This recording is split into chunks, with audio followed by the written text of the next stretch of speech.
There you go. Very formal. We are recording in progress. All right, welcome and nice to see everybody here. Welcome to week 4 of the Wellness Challenge. Some of you your faces have been here all 4 weeks. Congratulations, and thank you for everybody else who's been watching, maybe not during lunch and learn time, but later. So first of all, I just want to say congratulations to everybody, and I got lots of mid results coming in. Great work to many teams. As you may have seen in the email, we have 2 groups that are tied for first place. Holy moly, they're sitting with an average of 266 points. That's almost perfect. So anyways, congratulations to the Village People and Seniors in Motion. Many other groups doing fantastic. So good luck with this last week of the Wellness Challenge. I also want to say at this time, because those prizes and winners will be coming out later, you won't be hearing about that until the last week of February. I give a little extra time to get all that in and get it organized. So it'll be probably March 1st that you'll hear. Thank you to our prize donors. We have Evolve Fitness, Swift Fit, Karma Yoga, Central Avenue Physio, Stride Physio and Performance, and also Kiwanis Swift Current for always sponsoring this annual event. So thank you to everybody there. Other than that, just remember this week's weekly challenge, a little bit different. It fits in nicely maybe with what our presenters are going to talk about today, but a grateful reflection. So spending some time thinking about what we are grateful for and focusing on positivity. Also, there is a survey that you can get an additional 5 points if you complete that survey. It won't take very long, but I do use that feedback and really appreciate it. So just so that the math doesn't confuse you, your maximum is 267 points. But this week, if you do your survey and you got all full points, you possibly could get 272 points. So just so you know, I always kind of skim through that. So anyways, enough of Val talking.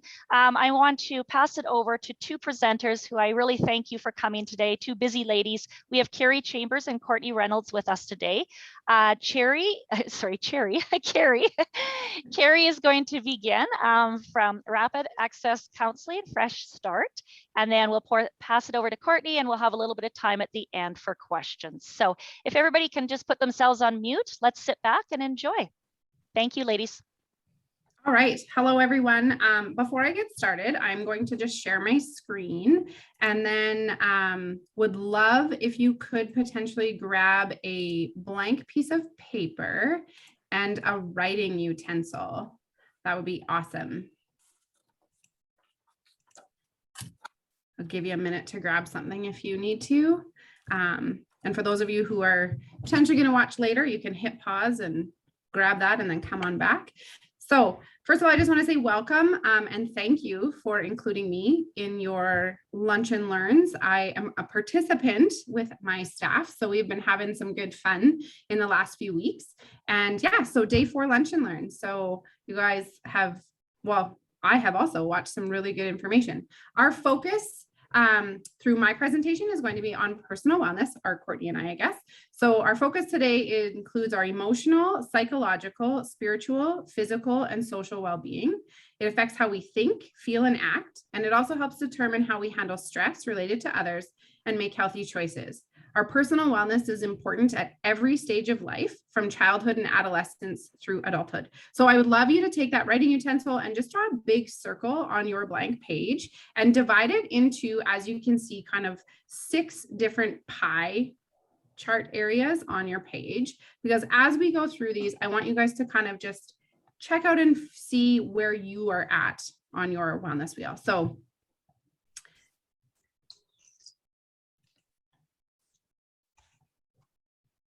okay, I am a big believer in being able to settle into kind of where you are right now. And so keeping in mind that whole piece of personal wellness, I just have a little meditation video for us to watch, just so we can kind of let go of everything else that we're bringing to the table right now and be mindful and be here and present. So I'm just going to play that for us. Today, we are going to be focusing on self-care. What is the definition of self-care? It includes all things you do to take care of your well-being in 4 key dimensions: your emotional, physical, psychological, and spiritual health. There are many definitions and ways you can practice self-care. Self-care means different things to different people. Self-care does not require spending any money. Rather, It is about an awareness of what you need in these 4 dimensions to help your well-being and resilience. The intention of today's self-care meditation is to give you a space to pause and commit to loving yourself in the smallest and biggest ways. Now let's begin. Begin by getting into a comfortable position. You can be sitting, lying down, or even moving in a safe and relaxing way. If you can, close your eyes and take a deep breath in. And on your exhale, allow yourself to relax into this moment, bringing your breath to its normal rhythm as you settle into this self-care meditation. Simply be here with your breath for a bit. Breathe in, breathe out.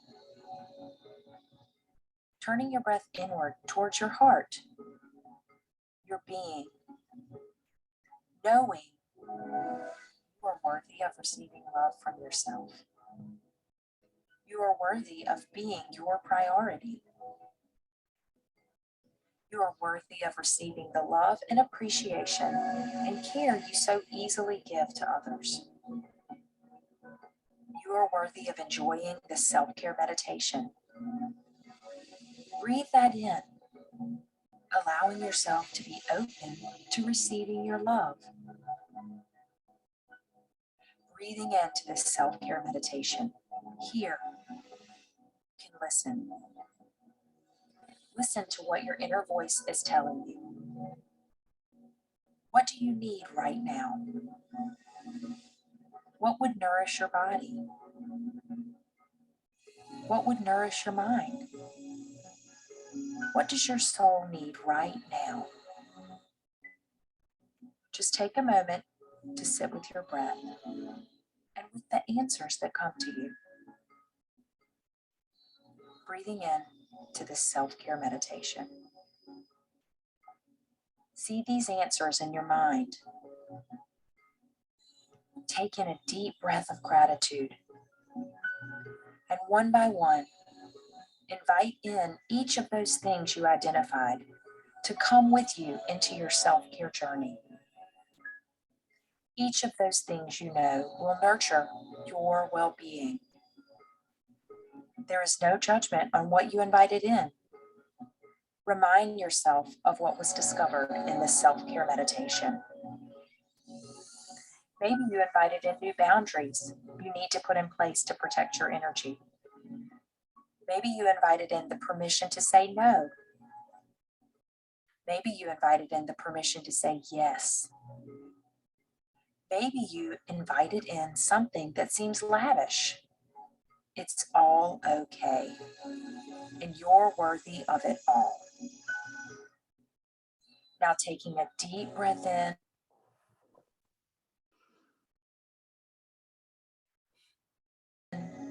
sending yourself love and are worthy of self-care. Okay. So I like to do those for multiple reasons. Today we are going to be focusing. One of them, I think, is so that I can settle in when I'm about to present as well. So it brings me to a nice calm place. I hope you guys all enjoyed that. So I tried to move the kind of just moving around my little screen so that you guys can see everything. So 6 areas of focus on the self-care wheel that we're going to go through, as I mentioned. So the physical, psychological, emotional, spiritual, personal, and professional. So effectively practicing self-care requires making sure the needs of each of the wheel's dimensions are met with meaning and evaluating which areas still need improvement. So that was why I had asked for you to create that circle on your page. And so in each of those kind of little quadrants that you created, if you can put, those words, and we'll go through them, a couple at a time to make sure that you can go through them. So we're going to start with the physical and psychological. So that's the focus. So write physical and psychological in 2 of those areas on your page.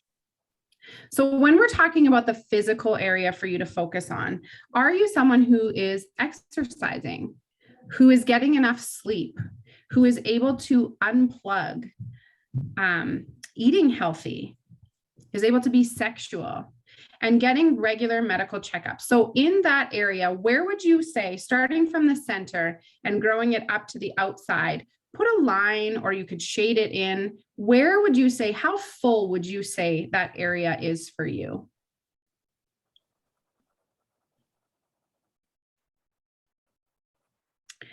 The next one we would look at is psychological. So kind of looking after your psychological self. So your go-to therapy could be journal or meditation too. Journaling, self-reflecting, relaxing, asking for help, doing something creative. So again, if you kind of mark on that area, just whereabouts you think that you are when you look at your wellness wheel in doing some of those things for yourself.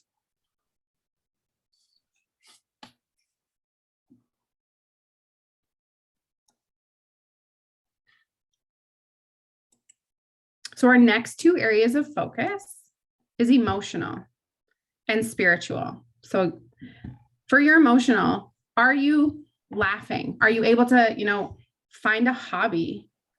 Practicing self-love, allowing yourself to feel emotion and crying if you need to. Are you able to forgive not only others, but yourself? Are you allowing yourself the space, or maybe it's lack, if you need that connection or touch, to cuddle with your pets, with other people, with your family members, getting a hug?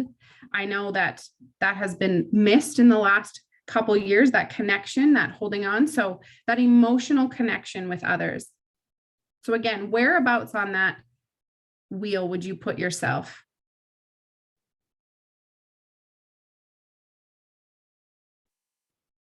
Our next one is spiritual. And spiritual can be different for everyone. It can mean different things for different people. So spending time outdoors. As humans, we all ground ourselves through nature. So, if you can, not right now in February, but if you can get outside barefoot and be touching dirt, maybe you have plants inside that potentially need transplanted, just having your hands in that dirt, it's very therapeutic for us. If you have a favorite spot that you like to go to in the spring or summer or fall, going out and just walking in nature, getting that fresh air. So spending time outdoors, meditating. There are millions of different meditations out there. So you can choose what feels right for you. If it's a quick 3-minute meditation, if it's an hour-long meditation, whatever your body is telling you you need. There can be guided meditations. There are meditations you can do on your own. Volunteering. That's a really good part of spiritual, lifting your own spirit, being a part of something, joining in. Again, it feeds that connection. We are all wired for connection. So allowing yourself to connect. Practicing yoga, praying, and getting inspired. So again, where on that wheel do you see that you are in your spiritual area of focus?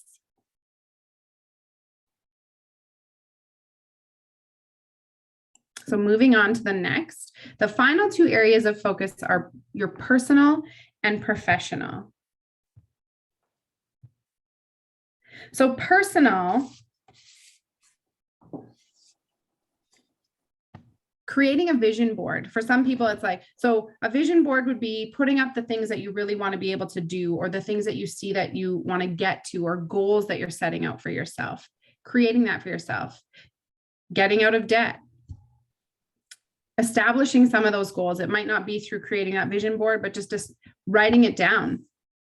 Journaling, what are some goals or some things that I want to be able to do for me that provide that feel good feeling? Spending time with loved ones. How can you make that happen for you? Learn who you are. This can be done through many things. It can be done through journaling. There are lots of books nowadays for learning about self and self-care and putting yourself first. So doing some journaling or some workbooks on who you are or what your beliefs are or what you want to get into. Cooking. I know that when I watched actually one of the, I can't remember if it was the first week or second week because I watched the videos after they're done, but learning about the new recipes and the healthy ways of eating and challenging yourself to try something new or to do something different, really putting yourself out there to, even once a week, like I'm going to try something new. And then our professional selves, leaving work at work. That's a tough one, but a really important one. And I often encourage people when you're closing the door or you're shutting the light off at work to kind of remind yourself that you're leaving work at work and you're not taking that home. Whatever energy you've drawn up from being at work, whatever feelings you have, you're able to kind of leave that there or process on the way home. And when you shut your vehicle off, again, giving yourself that time to say, I'm leaving work and I'm now entering into, whatever role it is that you have in your home. Partner, parent, child, whatever it may be. Take a vacation. Or just take vacation. Sick and mental health days are important. Trying to push yourself when you can't do anymore is an unhealthy way of trying to do things. Now, I'm not a promote like everybody needs to just always take days off. But if your body and mind are telling you that you're tired or you need a break, listen to yourself. Take the time that you need. Figure out what it is that you need. Plan your next career move. What is it that you want to do? Take lunches. How many people, you can't show of hands right now because I only have one person on my screen, but how many people work through lunches or like, oh, I'll just grab and I'll eat this on the go, right? Take the time to be able to settle down and mindfully eat your food. It helps with your digestion. It helps with your, just being able to kind of have a few moments. It's very similar to why I said, meditating and being present in what it is that you're choosing to do. And avoid working during days off. So if you have time where you have committed to doing something else, maybe it's with family or friends, do your best to try to commit to that being what you're choosing to do. Leaving that work piece away. And I know that in the last couple of years with the shift to working from home, those lines got blurred quite a bit in the sense of, working on something and then being distracted by home. So then you felt you owed some more time here and there. It's really important to be concrete about that and to try to set some really healthy boundaries around work and life balance, right? Finding that balance and learning to say no or potentially yes. Learning to say no to some of those things that you feel that you have to do and learning to say yes to some of those things that you're wanting to do. So take a look at your wheel. I would guarantee that there would be very few that would be perfectly well balanced and round and wonderful. And if they are, you need to share your secrets as to what you're doing to make sure that your life is that well balanced. And from that, look at the area that you feel that you would need to maybe take some time and give yourself a little bit of space to be able to grow that area, to be able to work on that area to find a better balance for yourself. Okay, so that's kind of my areas of focus for you in the sense of self-care and what it is that you're needing to do. I kind of talk fast, so I apologize, but I'm going to turn it over to Courtney. So thank you for allowing me to share space with you today. She's going to talk to us a little bit about the health, I guess, from a health promotions perspective, some of the addictions or alcohol and substance use that we can sometimes turn to in those times when we're trying to provide self-care. So Courtney, I'm going to turn it over to you. Thank you, everyone. Perfect. Thank you, Carrie. All right. Is everybody able to see my screen? Yep. Okay, perfect. Can you hear me okay? Good to go? Okay, thank you. So I just wanted to touch on briefly, Carrie kind of touched on kind of the positive aspects of coping with stress and taking care of your mental health and well-being.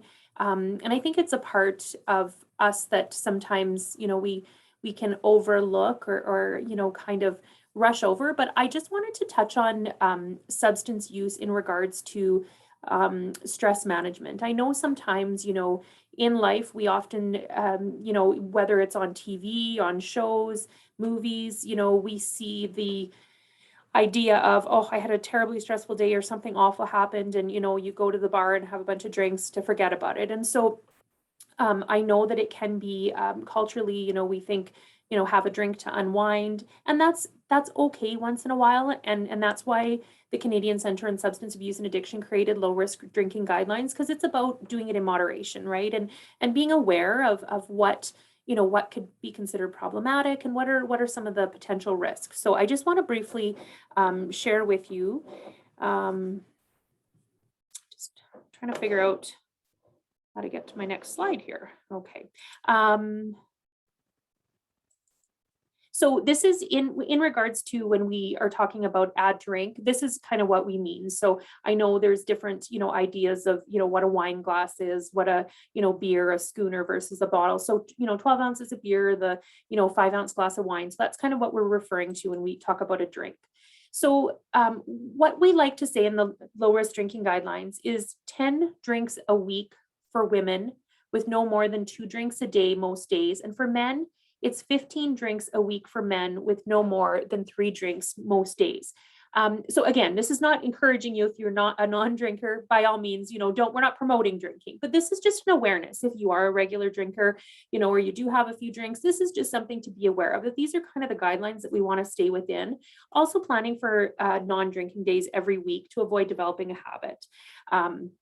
So those are just again, awareness, special occasions. So there's always going to be times when, it's Christmas or family's over, it's a wedding, there may be times when we drink a little bit more than the average, but keeping in mind, for women, we like to say no more than 3 drinks, and for men, no more than 4 drinks on a single occasion, to keep it within that low risk drinking guidelines. We just want to point out, with pregnancy, it's best 0 alcohol is safest, just to always keep that in mind. If you know anybody, support them to have an alcohol-free pregnancy. Safer drinking tips. So set limits for yourself and stick to them. So, if you say, what, I'm going to go out tonight with some friends, I'm going to have 2 glasses of wine and that's it, kind of think that through beforehand. Drink slowly. So no more than 2 drinks in any 3 hours. If you're out with some friends, maybe have a pop or a glass of water in between, have something to eat while you're drinking. And then consider your own body composition. If you're, smaller, or if you have some, not feeling well, that might impact the effects of alcohol on you as well.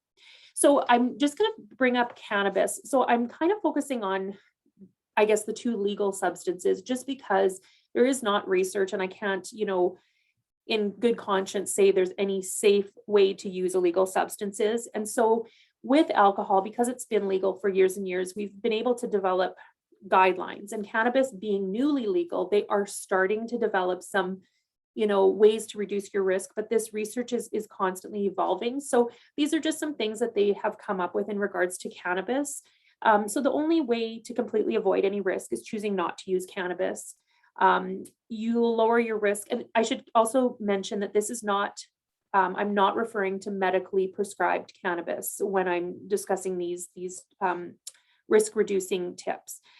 You'll lower your risk of cannabis-related health problems if you choose to start using cannabis later in life. So we really discourage younger people, teenagers with their developing brains. We really discourage cannabis use for that age group. If you choose to use low strength products, such as those with lower THC content or a higher CBD to THC. So I know the stores, I personally haven't been to one yet, but I understand that the staff is really good at helping people understand what's available. Don't use synthetic cannabis products, try to buy from a legal source. Smoking cannabis, for example, smoking a joint, is the most harmful way of using cannabis, because it is affecting your lungs and you're putting those toxins in your lungs. So there are other forms, edibles, oils, that people can utilize. Try to limit your use as much as possible. If you choose to smoke cannabis, avoid inhaling deeply or holding your breath. Holding it in longer just allows those toxins to penetrate. Cannabis use impairs your ability to drive a car or operate other machinery. Don't engage in these activities after using cannabis or while you still feel affected by cannabis in any way. And people with a personal history of psychosis or substance use problems or pregnant women shouldn't use cannabis at all, and avoid combining any high-risk behaviors or any of the risky behaviors described above. So just keeping in mind, again, this is not to promote cannabis use. This is just, the reality is it's legal now. If people are choosing to partake in substance use in a moderate fashion, these are just some things to keep in mind in regards to reducing your risk. So a lot of times people will, we call it self-medicating. So you're feeling anxious, you're feeling depressed, you're, really stressed out. And so we sometimes think, you know what, I'll have a glass of wine and just unwind and relax. And, once in a while, that's okay. But we want to be aware if that's our go-to every time, because that's when it starts to become problematic. We develop tolerance. We may be using more substances, than we intended. So we just want to be aware that that's not our only go-to for stress management. So chronic and excessive drinking and drug use can lead to you feeling more anxious, more unmotivated, more depressed. Alcohol is a depressant. So it kind of, just really, when people are struggling with depression, it can exacerbate that. It also can cause a lot of problems in other areas of your life. You don't do, the things that you're supposed to do with your family, can affect your relationships, you're spending money, you're maybe not performing at work the way you want to. So it just can start to impact those areas of your life negatively as well.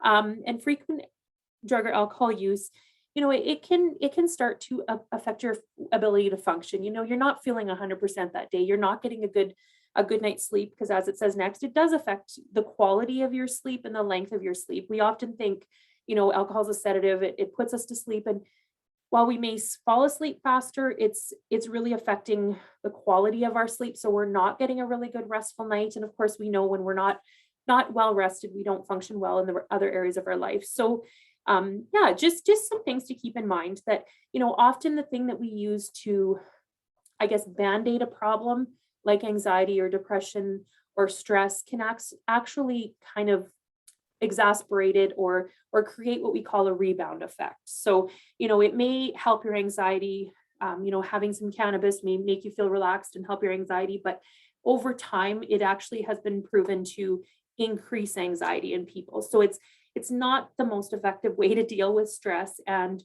to look at as a relaxation strategy. So really wanting people to just be aware that, we can use substances in moderation, but we just need to be aware of, asking ourselves, are we staying within our limits? Are we kind of following these guidelines? Are we using more than we, had in the past? What's really going on in our life? So thank you for listening. And that's all I wanted to share in regards to substance use.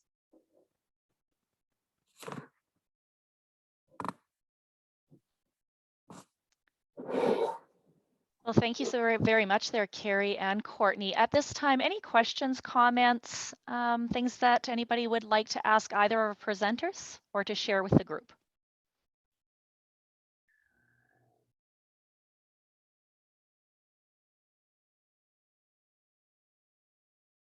Great information and reminders. Thanks.